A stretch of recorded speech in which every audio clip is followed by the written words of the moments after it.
साथ तेजस्वी यादव की अध्यक्षता में महागठबंधन की बैठक की जाएगी। विधानसभा चुनाव को लेकर चर्चा के आसार, सीट शेयरिंग के फॉर्मूले को लेकर के बात भी बन सकती है। सीएम के चेहरे का हो सकता है औपचारिक ऐलान। बिहार विधानसभा चुनाव 2025 को लेकर पटना में महागठबंधन की ये बैठक होगी। नेता प्रतिपक्ष तेजस्वी यादव की अध्यक्षता में उनके सरकारी आवास पर यह बैठक बुलाई गई है। चुनाव को लेकर महागठबंधन की ये चौथी बैठक है।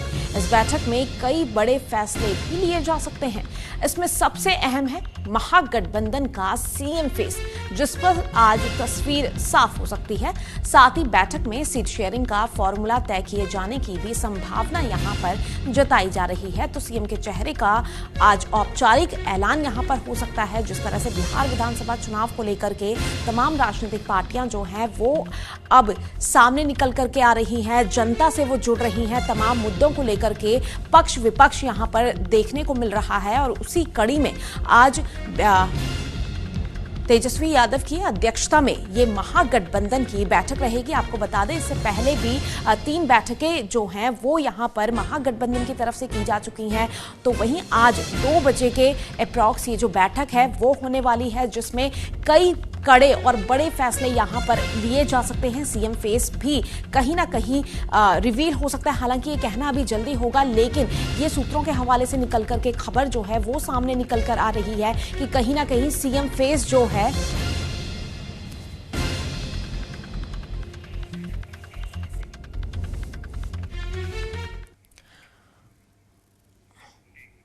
और खबर पर ज्यादा जानकारी के लिए रजत राकेश हमारे साथ जुड़ चुके हैं। रजत, क्या कुछ अपडेट जानकारी मिल रही है? जिस तरह से अब ये खबर निकल करके सामने आ रही है कि पटना में महागठबंधन की जो बैठक है वो होने वाली है, क्या कुछ अहम मुद्दे यहां पर रहने वाले हैं?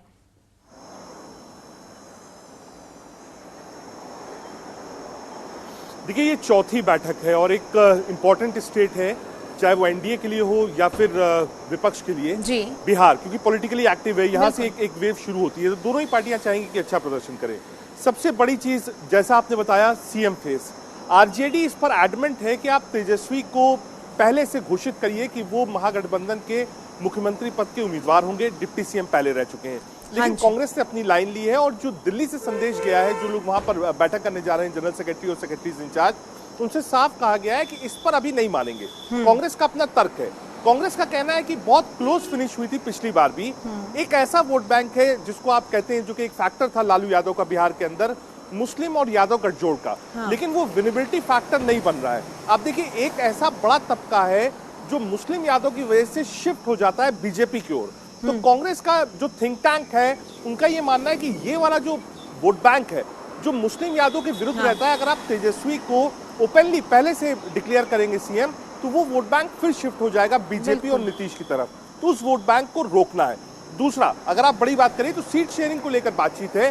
सीट शेयरिंग को लेकर लगभग आरजेडी 103 सीट छोड़ने को तैयार है, जिसमें वीआईपी भी है, जिसमें अगर जो फ्रैक्शन पासवान से अलग हुआ है वो फ्रैक्शन आता है, तो वहां पे भी 6 सीट दी जा सकती है।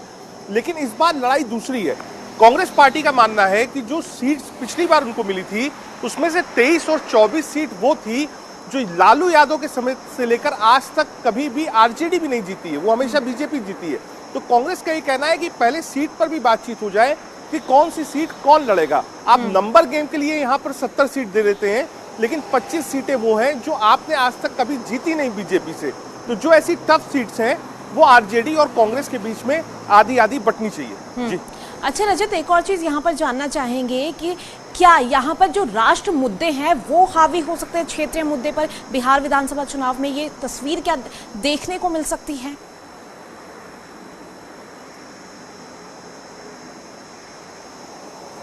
देखिए, जो बिहार के मुद्दे हैं, कांग्रेस और गठबंधन उस पर फोकस करना चाहती है। जैसे आप देखिए, रोजगार को लेकर तेजस्वी बहुत वोकल है, लगातार बोल रहे हैं और लगातार राहुल गांधी रैलीज भी कर रहे हैं। राहुल गांधी का जो आप कहिए इस बार एम है, वो एम ये है कि ठीक है, एक कंसोलिडेटेड वोट मुस्लिम का, यादव का आपको मिलता है, लेकिन जो बैकवर्ड वोट है उसमें कैसे सेंध लगाई जाए। जो number of rallies Rahul Gandhi ने करी है वो आप देखेंगे तो वो सीमांचल का एरिया नहीं है, वो मुस्लिम बाहुल्य एरिया नहीं है, वो तेजस्वी का यादव बाहुल्य एरिया नहीं है, वो बैकवर्ड किया है। कांग्रेस ने चुनाव से ठीक पहले अपना अध्यक्ष भी चेंज किया। हाँ। और चेंज करके एक बैकवर्ड अध्यक्ष को फॉरवर्ड किया।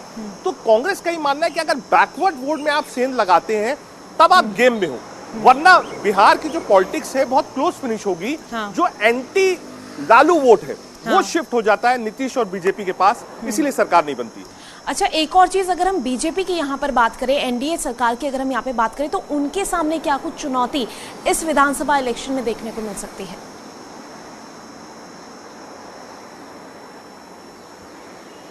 देखिए, जो एक बड़ी चुनौती है वो ये है कि नीतीश कुमार की हेल्थ बहुत अच्छी नहीं है। आप पिछला 6 महीना देखिए तो उसमें कई बार क्वेश्चन मार्क लगा है कि इस Nitish Kumar fit to rule as a chief minister.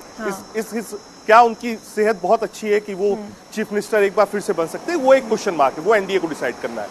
दूसरा, क्योंकि वहां पर भी पार्टीज बहुत सारी हैं, वहां पे भी बहुत सारे दल हैं, तो सीट शेयरिंग को लेकर वहां पर भी माथापच्ची है।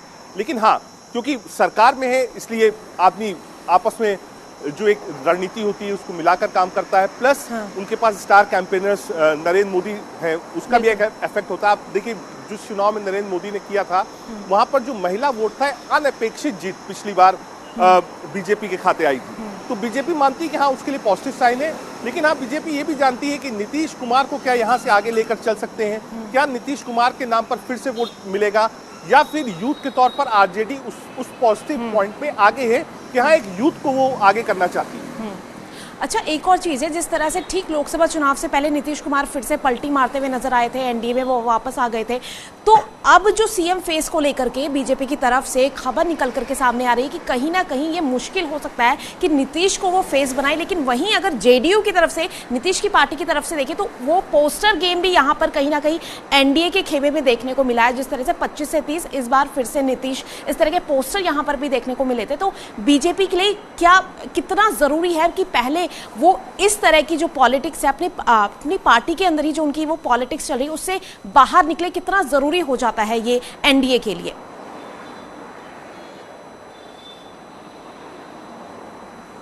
देखिए, बहुत ज्यादा मुश्किल मुझे लगता नहीं। जिस तरीके से प्राइम मिनिस्टर्स ने रैलीज करी है, नीतीश कुमार और अमित शाह ने मंच साझा किया है, बहुत मुश्किल नहीं होगी कि आप कहिए कि नीतीश कुमार को माइनस कर बीजेपी आगे बढ़े। ऐसा पैन बिहार का फेस, जिलों का फेसेस है, एरिया वाइज फेसेस है, लेकिन पैन बिहार का बीजेपी के पास कोई इतना बड़ा फेस नहीं है। तो बीजेपी इसलिए रिलाई करती है नीतीश पर। दूसरा, नीतीश को सीटें कम मिलती हैं, बीजेपी को सीटें ज्यादा मिलती है, लेकिन उसके बाद भी नीतीश को पुश करते हैं। साथ ही साथ आप ये भी देखिए कि ये लोकसभा चुनाव के बाद जब बार बार हो रहा था कि नीतीश कुमार किस तरफ जाएंगे, तो नीतीश कुमार और चंद्रबाबू नायडू एक साथ आए थे। तो अगर आप ये कहिए कि अगर केंद्र में नरेंद्र मोदी प्राइम मिनिस्टर बड़े भाई हैं, तो नीतीश कुमार को वहां समर्थन है। तो ये कहना कि नीतीश कुमार को बीजेपी माइनस करेगी, मुझको बहुत ऐसा कम लगता है, क्योंकि आप केंद्र में भी आपने समर्थन लिया है, केंद्र में आप उनके हिसाब से हैं। तो इस बदौलत नीतीश कुमार को ही पुश किया जाए।